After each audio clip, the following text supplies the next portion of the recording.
Rev up your engines!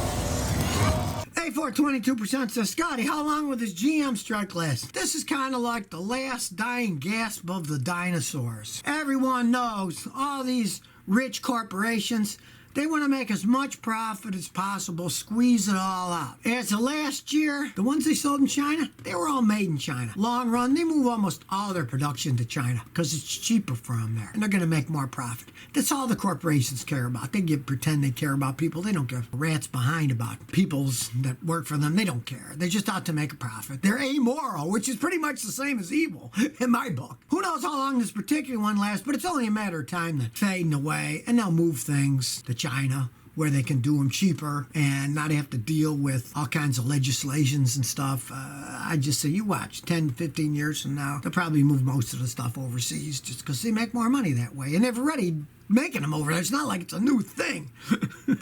Ali Ahmed said, Scotty, need your help. I find one Chevrolet Spark for $4,000. Should I buy it? Use it for 2 years? Would that be a good idea? Okay, those cars are pieces of junk. But let's say it's low mileage. You're paying $4,000. If it lasts a couple of years, that's cheap. They claim the average usage of a car is like $4,200 a year. So if it did last a couple of years, but me, those things are kind of junky cars. I personally would look for an older Toyota or Honda myself and buy that rather than the Chevy Spark. Generally going to last more than 2 years, even if it's older. Because the GM stuff, it's kind of garbage, and the Sparks, hey, they're even worse. Fastest PH says, Scotty, what are your thoughts on BMW M5 E39? Heard it's one of the best cars ever built. The M Series BMWs are their best cars, and they do hold their values better than the other BMWs because of that. They are a driver's car.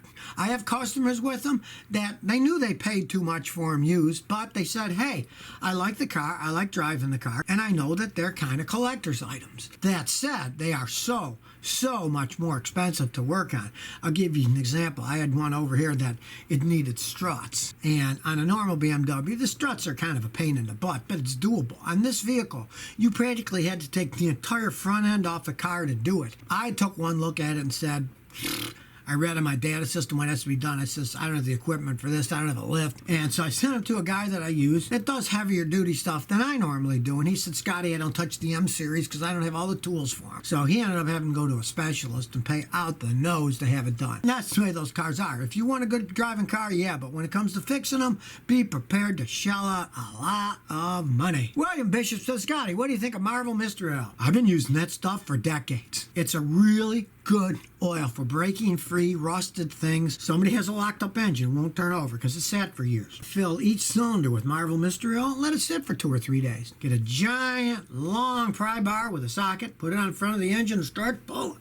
Sometimes put a giant piece of pipe on the end of that so I can pull even harder with that Archimedes principle. I keep pulling it down. And it'll break them free. It's very good penetrating oil. Now, in the olden days, guys used to put in a gas tank to lubricate the valves. All in fine, but if you got a car with a catalytic converter, that'll ruin the catalytic converter. So you can only do that on older cars.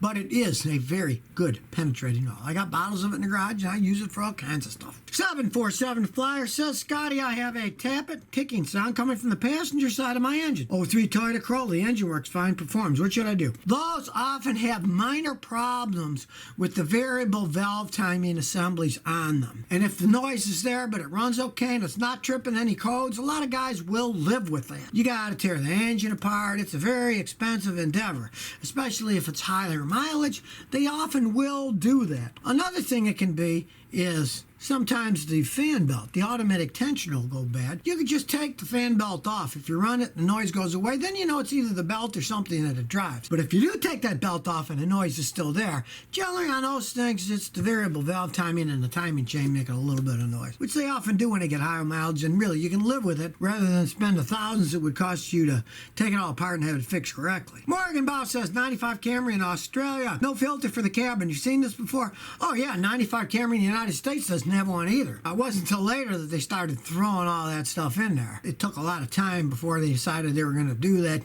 They work perfectly fine without them, but it does add an extra layer of filtration. So if you are a person who is affected by outside dust and dirt, get one, and even go out and get one of those K&W ones that filters better and has charcoal inside it. You'll pay more. And then just remember every month, take it out, whack it, maybe get a vacuum cleaner, clean it off, because they do work. There's no arguing that. But back then, again, none of them I've ever seen even had the cabin air filters inside them. Winston Wank says, Scotty, I got a Civic Type R. Ooh, nice car. I'm enlisting. I got 3 months that the car is not going to be driven. What's your tip on storing it? What I would do would be fill it up to the top, take the battery, disconnect one of the terminals, negative one's easier, disconnect the negative, and just let it sit. Keep the air in the tires and then come and start it up. 3 months is not that big of a deal. But like if it's at your parents' house or something, tell them to start it up every week or two and let it idle for 15 minutes. And if you don't mind them driving around, have them driving around for 15, 20 minutes a week just to get things going. But 3 months isn't enough period of time to really do any kind of damage.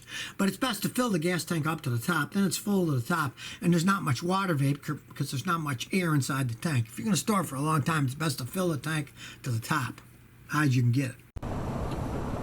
So if you never want to miss another one of my new car repair videos, remember to ring that bell.